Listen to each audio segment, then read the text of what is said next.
NFL recently settled out of court for $1 billion due to several lawsuits from former players over concussion-like injuries and the long-term effects that they have.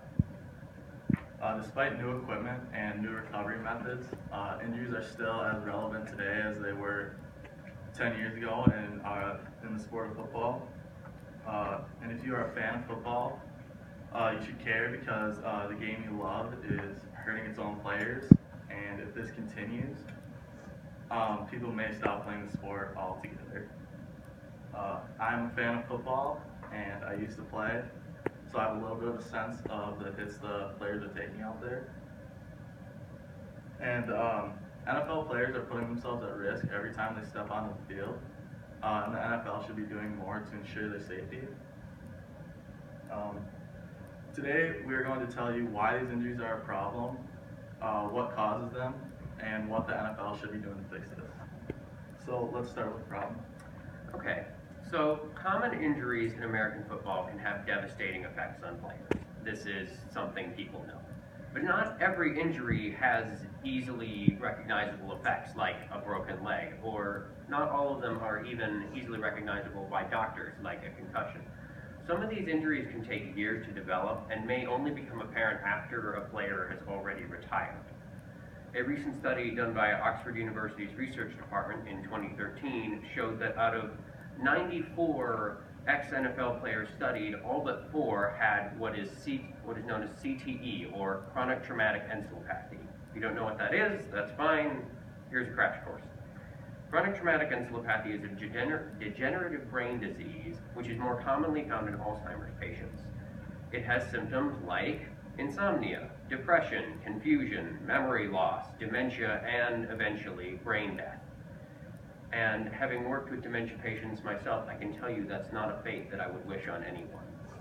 One player who went through this scenario, you may have heard of him in the news, is Junior Seau. He used to play for the San Diego Chargers, and he committed suicide at the age of 43 in 2012. To leave out the kind of grisly details, his brain was left intact and researchers were able to study it, and it came out later that he had been an insomniac for over 7 years and had CTE. Stories like this are more common than they should be in this day and age. So every problem has a cause, and that's the same here. So can you tell us a little bit about the cause, Jacob? Can. In an average NFL game, it's not uncommon to see very powerful hits on every play. With the size that players are today, combined with the speed that they're making these tackles at, these hits build up a lot of force. An article by Forbes.com in November 2015 states that an NFL hit that results in concussion has about 100 Gs of force, with extreme impacts having up to 150 Gs of force. Now, that may not seem like that much until you realize that a fighter jet roll only has 9 Gs of force. With players giving and taking several of these hits a game, giving and taking several hits a game with this amount of force, injuries are inevitable. These injuries can vary from broken bones to torn ligaments like ACLs to concussions, with concussions usually having the most long-term effects and lead many players to get CTE.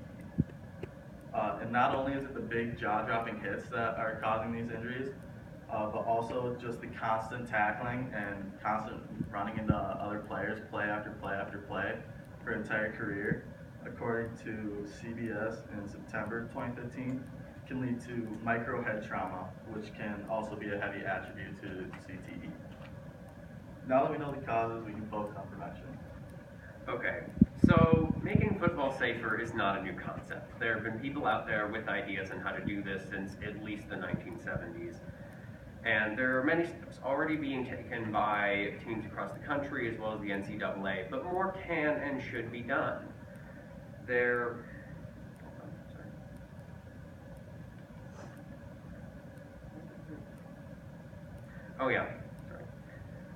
So there are already things being done. Some of these things, the list of these things is long and varied. There, just a couple examples are, there's things like preseason physicals, which are starting to be adopted. There are things like better tackling techniques that are starting to be adopted.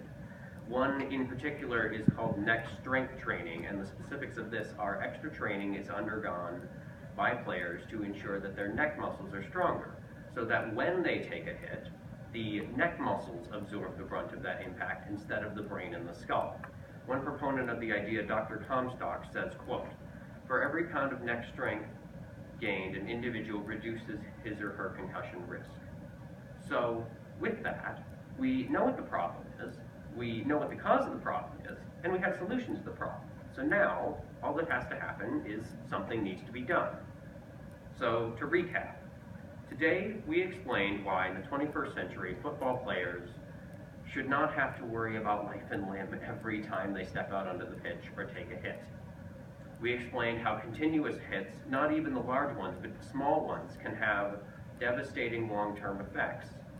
So now all that needs to happen is football players need to step up and protect, football fans need to step up and protect their players, because if they don't,